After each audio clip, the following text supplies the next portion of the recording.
Hello everyone! Welcome back to the lab, or Lapis at Brotza.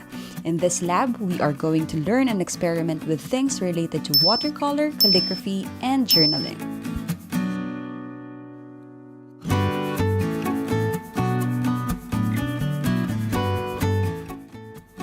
Today is for those of you who are planning to start their brush calligraphy journey.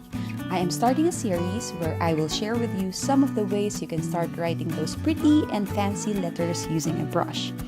This is the first video in that series, and in this video, I will talk about some of the tools you can use as a beginner calligrapher. Rest assured that these materials are very affordable, easy to find, and good quality. First, let's talk about paper.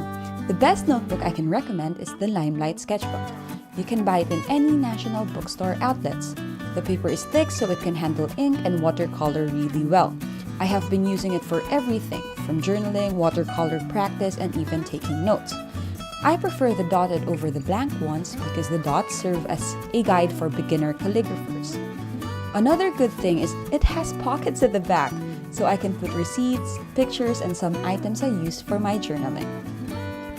If you want a cheaper alternative, another great paper is this report pad from Daiso.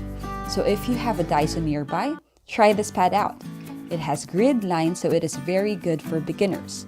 The paper is not as thick as the Limelight notebook, but it's smooth, so it will not ruin your brush pens. I have been using it daily.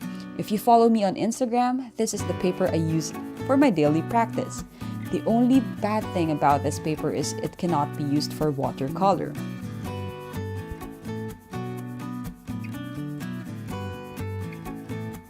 If you prefer using loose sheets, the most affordable paper but still good quality and will not ruin your pens are vellum boards. This is called drawing paper in Daiso, but it is identical to the vellum boards that you can buy back in the Philippines. So my favorite brands are Works and Orange. Those are very cheap. It costs about 29 pesos for 10 to 12 sheets. But if the price already changed, please comment down below because I would love to know if the price is already quite expensive. And if you also have any other suggestions regarding beginner calligrapher tools, leave it in the comment box so we can help each other find the best tools for our calligraphy adventures. For pens, my favorite are the Pentel Touch Pen and the Pilot Petite Brush Pen. I also recommend beginners to use brushes, such as calligraphy brush, or a regular small synthetic round brush that you can buy in any bookstore, and a water brush. Crayola Super Tips are also a great choice, as well as Unipin markers or any drawing pens or markers for fall calligraphy. So let's begin! Pentel Touch Pen is the best beginner calligrapher brush pen in my opinion because it is very easy to use. It glides smoothly and it is very forgiving when it comes to the amount of pressure you put into it while writing. Pressure control is the key in brush calligraphy. You have to put more pressure during downstrokes to produce thicker lines, and less to almost no pressure for upstrokes for thin lines. A reminder, don't hold the pen straight like how you usually hold a normal pen. That will completely destroy your pen. Hold it in an angle, in a 45-degree angle, to make sure that you don't destroy the tip and you also maximize the thickness of your downstroke.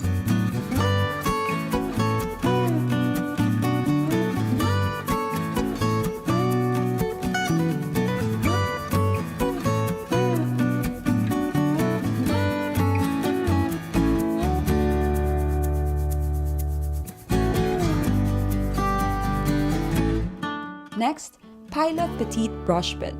This is so much smaller than the Pentel Touch Pen, and it's also very cute, but it has the same feel to it. It is very forgiving, which means it will be very easy to control, so you can make those thin and thick strokes really smooth. Plus, a great advantage is it has a cartridge inside, so you can refill it using normal calligraphy ink or Sumi ink that is also very cheap. Of course, they sell new cartridges, but refilling it is very practical and more eco-friendly.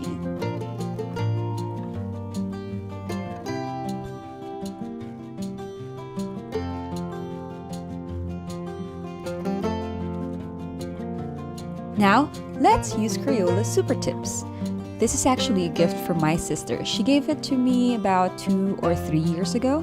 And these are so much fun to use because there are so many colors to choose from. You can also use it for doodling and decorating your journals. However, using these for calligraphy is quite challenging at first because instead of pressure, the angle of the pen determines the thickness of the lines you'll make. You have to hold it at a 45-degree angle to achieve the thick downstrokes and then hold it straight to make sure that you make the thin upstroke. This is definitely more challenging than the first 2 brush pens, but it will be fun once you get the hang of it because you can create those beautiful ombre or blended effects using this pen. All you need to do is to write the word or the phrase that you want, then layer it with a darker color and blend it using water and a normal brush. When it dries, you will have that smooth, blended look to it.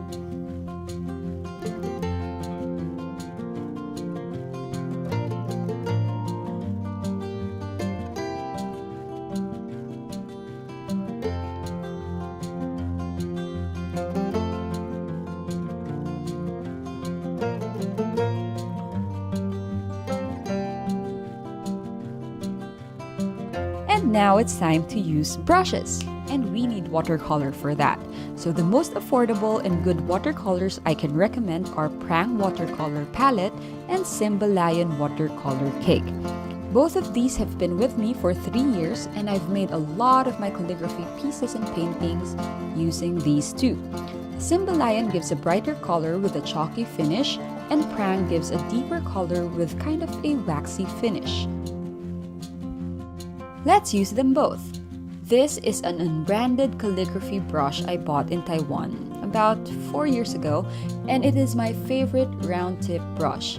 So this is a regular calligraphy brush, and if you cannot go to Taiwan, you can just buy any calligraphy brush in your local bookstore or arts and crafts shop.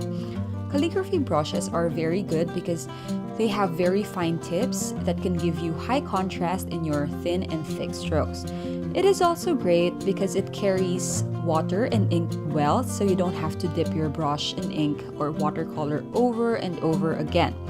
So when using a calligraphy brush, you will also rely on pressure to make the thick downstrokes. The more pressure you put, the thicker the lines will be. You can also create a blended and ombre effect with calligraphy brush. It's also very easy to use. Just dip your brush in a different color, usually a darker shade, and go through some areas while they're still wet. This will allow the colors to blend naturally and they actually look beautiful.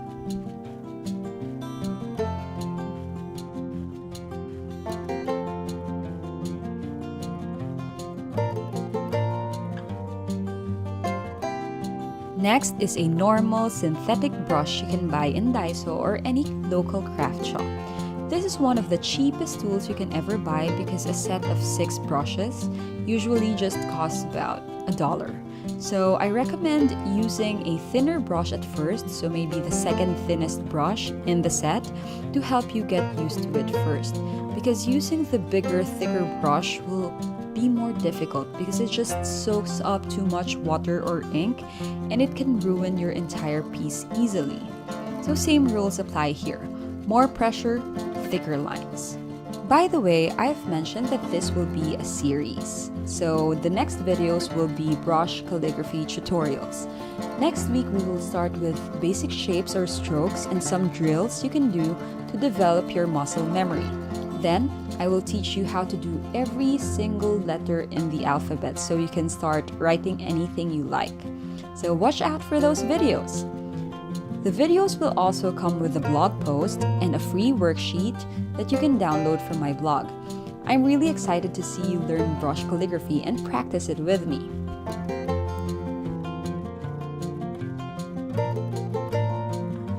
Anyway, back to the tools.